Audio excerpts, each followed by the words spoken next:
What's up guys, I'm Maureen Moody and I'm the Curious Stylist, and I want to build your confidence in your career through education and science. So if that sounds like fun, stick around. Last week, we talked about the zero time system versus the Framar brushes and some things that I liked about those the Framar brushes and things I liked about the zero time brushes. Now, if you haven't seen that video, I'm going to leave a description up here. If you're new to this channel, please consider liking and subscribing. So today I'm going to go over my favorite Framar brushes. So being a hairstylist for 25 years, I know what it's like. When I first started out, there wasn't an internet that you could go to, and there was no one, people didn't really share their knowledge. So I really wanted to share with you some things that I've learned along the way. A couple years ago, I purchased my first Framar brush, and I've had these brushes for about 5 or 6 years. Basically, when they first came out, I bought them, I think. And I started doing balayages, and I used this brush, and once I started using this brush, I never went back because I thought it was amazing. And you know what? I love this brush. I think it's great for placing color down. It's great for doing detail work. I can't get over how nice this brush is.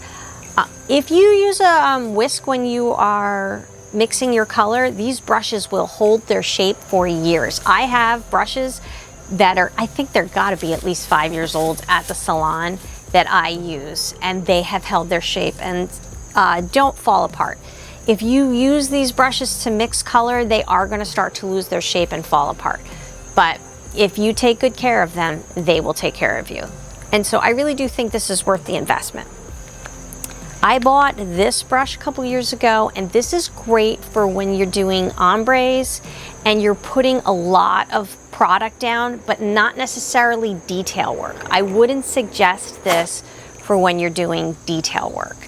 It's really good for blending, but it's not good for laying color down in a specific way.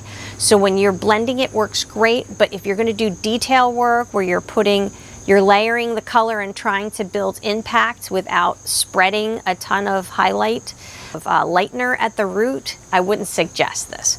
But I do really like this brush, and I use it all the time.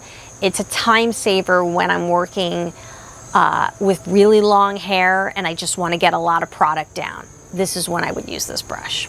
Do me a favor, if you found value in this content, please smash the like button and subscribe. I make weekly videos about techniques, science, hair color theory, and product testing.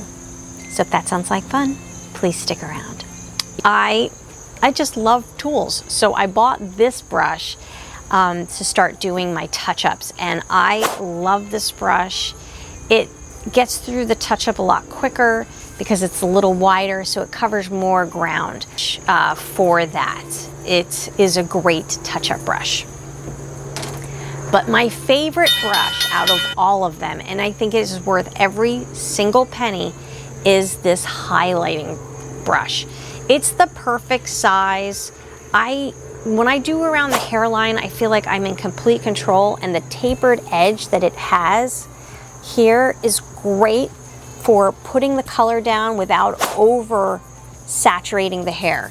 Back in the day, we used to use these brushes, and they're great, but because they're not tapered like this brush, when you place that color down in the foil, you can oversaturate the hair because it's not pointed and tapered like the Framar brushes here. And so for that reason, this is my go-to foil brush, hands down. I haven't replaced it. I love this brush. I think I have 3 or 4 of them. And I keep them on standby because I never want to lose this. I love this brush. I'm Maureen Moody, and I'm the Curious Stylist, and I want to build your confidence in your career through education and science. So if that sounds like fun, stick around.